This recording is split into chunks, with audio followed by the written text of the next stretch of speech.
Just bury me in the ocean with my ancestors that jumped from the ships.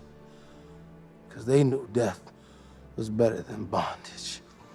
Okay, what's up, everybody? It's Nick Davenport, aka Mr. Mental Muscle, and here on this episode of the Mental Breakdown channel, I actually want to do something a little bit different. I've never done this before. I'm going to react in real time to a video I stumbled across, and this particular segment I saw talked about a lot of different issues we see in the Black community. Now, it was through the movie Black Panther, the first one. Now, you know, the new one, Wakanda Forever, is out right now, and I haven't checked it out yet, and I actually want to be a prelude to that because I actually want to watch it sometime this week and then give my own input on what themes I can see from Wakanda Forever. But this video is from a channel called FD Signifier, and I stumbled across this channel, and it's pretty good stuff from what I've seen from just this one video, so I definitely want to dive into more. So go check out his page, FD Signifier. I'll put his link to the original video in below. But I want to look at the different themes, and the particular theme I saw was with Eric Killmonger. I actually really like that character.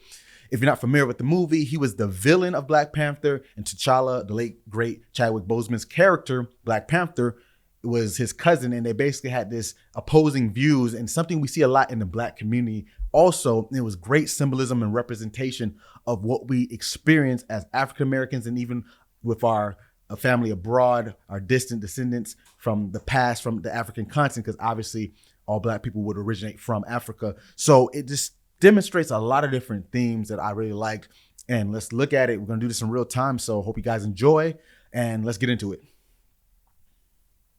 Most of the thematic weight is between T'Challa and Killmonger, who represent so many things in their juxtaposition of each other. Killmonger is inarguably Marvel's best villain thus far.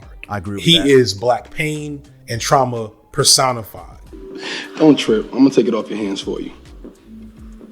These items aren't for sale. How do you think your ancestors got these? You think they paid a fair price? Or did they take it like they took everything else? So let's talk about that real quick. So in the movie, you see Killmonger was at this museum and he showed intrigue to some artifact, and the lady curating was like, oh, you're interested in it, but it's not for sale. And he was like, well, do you think you got it? Your ancestors, referring to colonizers or people with white ancestry who throughout history took over a lot of the African continent. So he's showing his pain, his struggle, his strife with the fact that this ancient relic came from his Wakanda, which you find out later in the movie that he is a Wakandan descent. And basically he wants to take it back. But this is symbolizing, I think, more than just getting the artifact back, to say that we want to take back what's rightfully ours worldwide. And you can see this was his motive for most of the movie. So when they talk about that Black pain, that trauma, this we're talking about, lots was lost over the years. And many people, especially in America, African Americans, do not know a lot about these different things because of that separation. Is the rage that so many Black folks have felt at a time come to life and given right all the tools physically and psychologically to channel that rage into action, into an extent, radical action. While so many were attracted to Killmonger's radical nature, for me, what was most compelling was his pain. Not every Black person has the privilege and talent of T'Challa or the charisma and fortitude of Killmonger, but most Black people of the diaspora can relate to Killmonger's pain. So let's talk about the term diaspora. So diaspora means the spread of many people across the continent, the world, and the African diaspora, that means people of African descent that end up in the Americas, the Caribbean, South America, Asia, wherever. It just means spread out. So it's not necessarily just a term just for Africans, but it means spread out. There's Jews spread out everywhere. But in this case, we're talking about Africa. So these are people who are not from the original place they were from their ancestry. So you can see how this is going to play on to other themes, especially with Killmonger's motivations, because I think they did a great job of his character representing the diaspora. So let's get what he's about to say. Coogler seems to have a keen eye with engaging with the conflicts that arise around scene. Traditional performances of masculinity. In his two mainstream films before this, Fruitvale Station and Creed, both starring Michael B. Jordan, he follows a flawed and traumatized Black male struggling to perform Black masculinity in the face of significant adversity, often having to push through intense pain in the process. We see that with Killmonger. In the very start with the narration, this opening scene telling the history of Wakanda, this is actually Sterling K. Brown's voice, conveying to the audience unknowingly that this is Njobu telling a young Eric about his home in Wakanda. So Njobu is Eric Killmonger's or Michael B. Jordan's character's father. And to give you detail, he was a war dog, someone who was sent abroad here in America. He was in Oakland, California, and their job was to kind of be like spies, basically. But he ended up falling in love with the culture. He had a baby with a woman, took the child in, that's Killmonger. So Killmonger came in to see his dad killed by T'Challa, or Chadwick Boseman's character, his father, the Black Panther before him. So this represents the fact that even though he's from Africa, he's from Wakanda, he's seen the best of the world, Eric didn't really get to experience that. And he was left this bad taste in his mouth because his father was killed. And that was his really only outlet to a better life, right? So getting to this theme is pretty interesting to see where the movie takes it. And they talked about like the struggle of the Black man. So this illustrates it very well. Ryan Coogler, great job. Baba, Yes, my son. tell me a story. Which one? And Eric, who has only known the streets of Oakland, after hearing of this amazing, beautiful land, ends asking why. As in, why has he never seen this beautiful promised land that his father speaks of? Confused that he is enduring this pain around him, knowing that there's better out there for him. This is a familiar feeling for a lot of Black young males, a lot of young Black people, or Black people in general. Great point. So I know people who have moved to the African continent, some to Ghana, Nigeria. I think those are pretty popular places. Liberia, pretty much the West, the Ivory Coast. So there's a big like, okay, find your roots. This is something that goes way back to even the Marcus Garvey days, which is almost a century ago.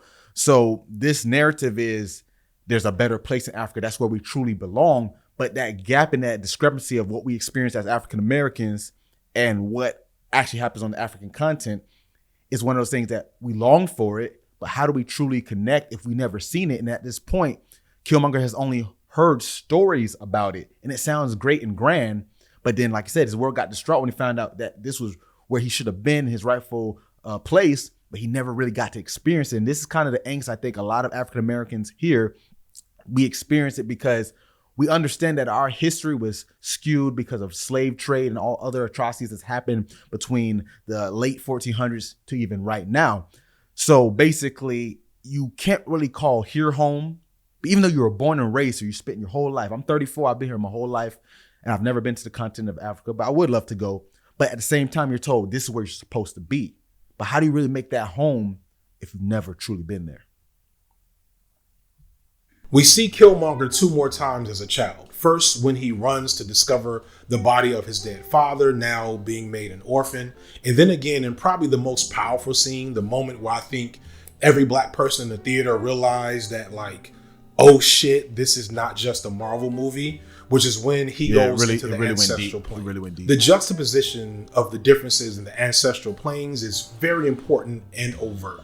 When we see the first ancestral plane through T'Challa earlier in the film, when he enters, he is greeted by the lineage of elders and ancestors, surrounded by beauty and wonder that he's always known. His Black experience, the Black experience of the elite, of the bourgeoisie maybe, is for the most part without barriers and limitations, similar to some Black people. So let's talk about this. So the ancestral plane, when T'Challa was originally thought to be dead, he went, or I guess he did kind of die. He drifted away from the earthly plane and he went to the ancestral plane where his ancestors will greet him and welcome him to the afterlife. When he went, he had his nice robes on. He saw the other Black Panthers previously before him. It showed the distinct view of how Africa or Wakanda was presented in this illustrious fashion.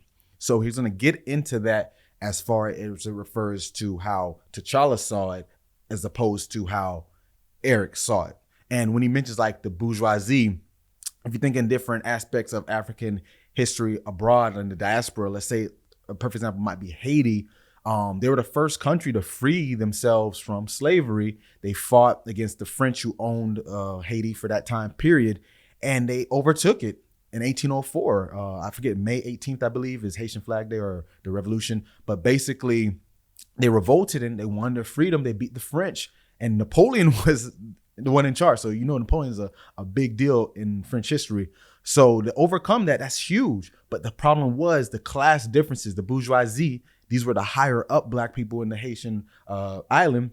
But there's more of the lower class people or the middle and lower class people who didn't get to reap the benefits, and those same things are carrying over to modern day Haiti. And there's a lot of poverty and struggle in that country because of a lot of this. And this is what it talks about in the term of Black Panther. It shows this pretty well because there is a class difference because the Wakandans, they have never been seen at their realest form by civilization. They think they're pig farmers, but they really are this high-tech civilization. That's kind of a great example they did with the bourgeoisie of how they're the higher ups richer, but the rest of the people aren't. So that's where they're going with this. Of privilege, especially those born of the diaspora outside of America and apart from their colonizers or the ravages of colonization. Conversely, the trauma that Eric has experienced, a trauma starting in boyhood, locks him both literally and now mentally in the small apartment where he found his father. In a way, he's never matured past this space and past this moment. So he's amazing breakdown he just did there. So as you saw the previous with T'Challa's ancestral plane open on the savannas of Wakanda, seeing this great environment, seeing his ancestors from past. Eric, though, is relegated. It's the same plane, but that apartment blocks out what he saw. Just like growing up, he only saw the streets of Oakland. He didn't really get to experience what the world had to offer, especially his home country, Wakanda. Now, it shows him as a boy. He mentioned that it goes back to him being a boy. So it's showing the innocence that is also seen in a lot of African-American boys right now, how they go through different troubles and different struggles in their life. And he goes back to that because that's where he was tainted. Like he said, this is where he was left mentally and emotionally. Obviously, he grew up, he became this big, strong, and then a killer. And this guy who's tough and bad, but deep down, his mental and emotional state was still that little boy. And we talk about trauma, and we'll get more into this as the video goes on. And this is what kind of happens when you get traumatized. You might get frozen in time at the place where the trauma happened.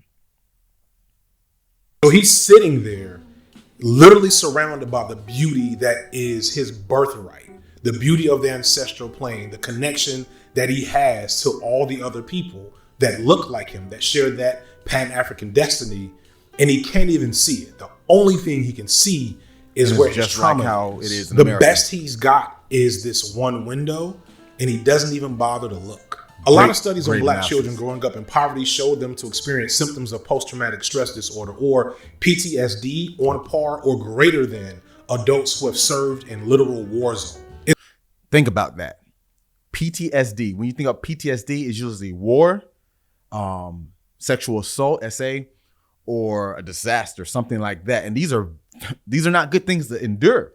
But he's saying that there's been reports of young Black men or Black people in general who have suffered from PTSD symptoms of those people who have gone through war, those harsh atrocities, or even more so. This speaks volumes. Like, if I was even like to say, like, let's use gangs. A lot of people talk about these bad kids. They get caught up in the gang life, grow up to be degenerates, menace to society.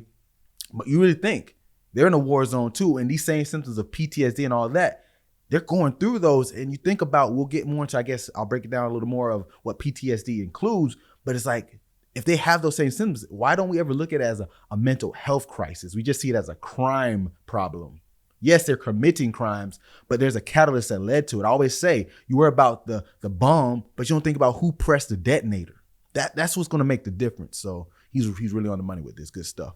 It's why there's like any situation where you take a Black child out of a dire like environment, out of the hood per se, they don't just snap magically into being well adjusted when they leave those environments. The conditioning and the experience of poverty and strife leaves scars, both physically like the scars on Killmonger's body, but also mentally like what we're seeing here.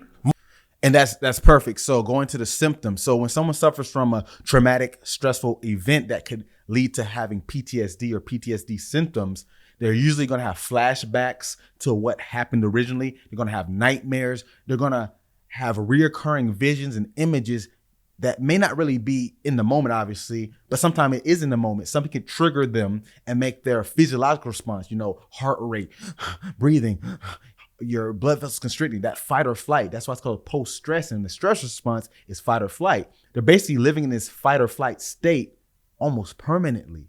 Imagine what that does. Think about it. You're only supposed to stress for a certain amount of time and calm back the baseline, the parasympathetic nervous system.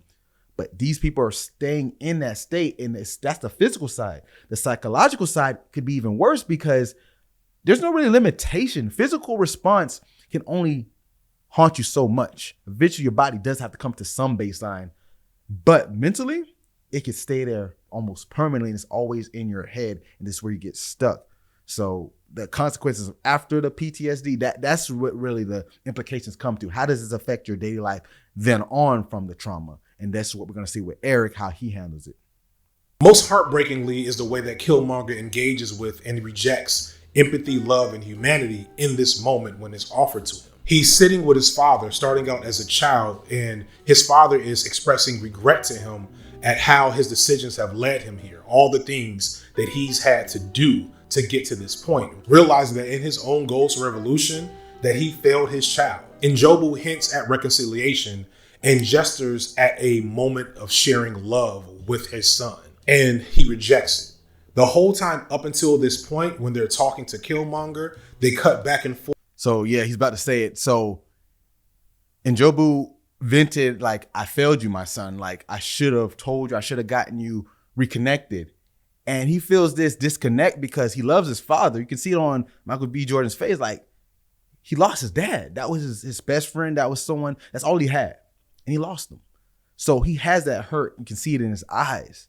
But the fact you held so much back from me, that hurts even more. And he's trying to make this reconciliation. This was a very powerful scene. Like, this probably was, in my opinion, the best scene of the movie, because going back to how Eric Killmonger's character represents the diaspora, his views, his intentions were all based off of this. And you could say we all get hurt, but it was beyond the fact that he lost his father. It's the fact that all the things that go into being a black male or a black person in America that adds into that, and then knowing where you came from and what Wakanda had to offer and left all the other black people around the world out. So he pretty much took all that in this scene and he was holding on to it. And basically, this is where his decision of, I'm done with it. But that's the beauty of PTSD. Which way do you go? So let's get back to it. Forth, and it's Killmonger as a child talking to his father. He's still vulnerable, still confused, still looking for closure. Great filmmaking. Still looking for answers. But the moment where Njobu offers affection, Killmonger rejects it. He responds like many traumatized children of all races have. He shields his emotions and he goes on the attack. At this point, we don't see Killmonger as a child anymore. And we don't. So yeah, so you don't see him as a child anymore. So that means he's made a decision. This is where I'm going to be. Obviously, he has already done atrocities at that point. He's committed to what he wants to do against the world and taking over Wakanda. But that was the last sliver of his humanity just flying away because his dad made a mistake. Guess what? Mistakes have consequences. And as parents, I'm a parent. I try to be the best I can, but obviously we're human too. And his mistake in this cinematic universe could have cost the world everything. Now, getting back to the trauma, he mentioned like people or kids of all races. It goes on. It doesn't just end.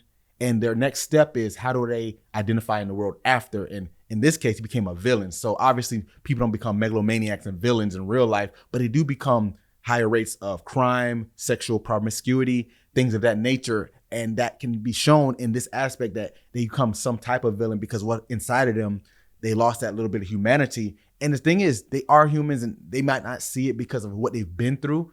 And that's the sad part about this psychological stuff is the scars are invisible. You can't always see them, but they're still there. And that's why mental health and therapy, if you need any kind of help and guidance, see someone, a licensed professional that can help you, because these are things that don't just go away on their own. You don't see that child for the rest of the movie.